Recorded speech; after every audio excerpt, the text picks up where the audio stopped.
తెలంగాణలో టెట్ పరీక్ష కోసం స్టేట్ ఫేమ్ ఫ్యాకల్టీ చే రూపొందించిన ఆన్లైన్ క్లాసెస్ కు సంబంధించిన విన్నర్స్ ఆన్లైన్ యాప్ ను డాక్టర్ ప్రసన్న హరికృష్ణ ప్రారంభించారు.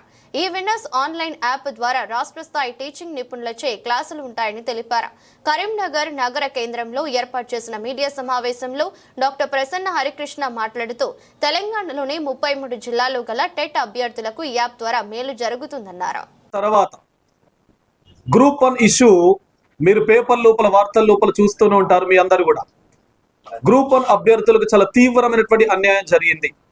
21,000 మంది గ్రూప్ 1 మెయిన్స్ పరీక్షను రాస్తే టాప్ 100 లోపల కేవలం 3 మాత్రమే తెలుగు మీడియం వాళ్ళు ఉన్నారు. మనందరిది కూడా గ్రామీణ నేపథ్యం. మనమందరం కూడా తెలుగు మీడియంలోనే ఎక్కువగా చదువుకుంటుంటారు.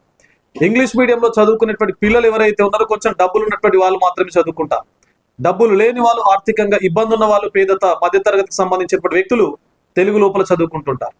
అంటే తెలుగు మీడియం లోపల చదువుకోవడమే వాళ్ళు చేసినటువంటి అన్యాయమా, వాళ్లకు శాపమా అనేటువంటి విధంగా మన గ్రూప్ 1కి సంబంధించినటువంటి రిజల్ట్ నిరూపించింది.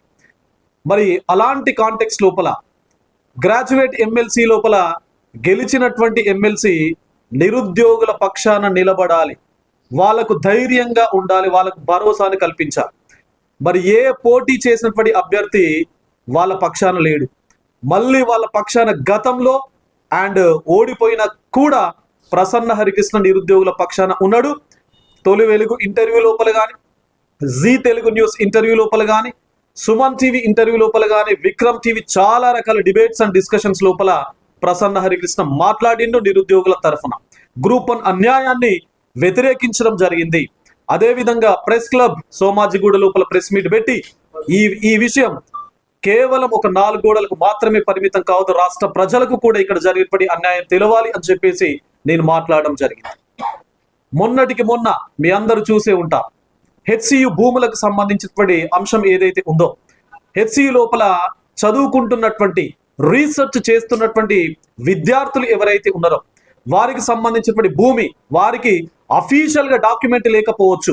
బట్ గతం లోపల 1973-74 లోపల ఎప్పుడైతే యూనివర్సిటీ ఆఫ్ హైదరాబాద్ ఏర్పాటు కావడం జరిగిందో, మరి గతం లోపల ప్రధానమంత్రిగా ఉన్నటువంటి ఇందిరాగాంధీ గారు ఆ విశ్వవిద్యాలయాన్ని ఏర్పాటు చేసిన తర్వాత, రాష్ట్ర ప్రభుత్వం భూముల్ని అలొకేట్ చేసిన తర్వాత, మరి ఆ భూముల లోపల కంప్లీట్ గా ఫారెస్ట్ ల్యాండ్ ఉంది. ఫారెస్ట్ ల్యాండ్ అంటే అఫీషియల్ గా ఫారెస్ట్ ల్యాండ్ కాకపోవచ్చు. ఫారెస్ట్ ను ఒక్కొక్క చట్టం ఒక్కొక్క రకంగా నిర్వచించవచ్చు. బట్ అక్కడ వన్యప్రాణులు ఉన్నాయి, అది నిజం. అది ఏ మార్ఫింగ్ చేసిరా ఏం చేసిరా పక్కన పెట్టినట్లయితే, so that is a fact, that is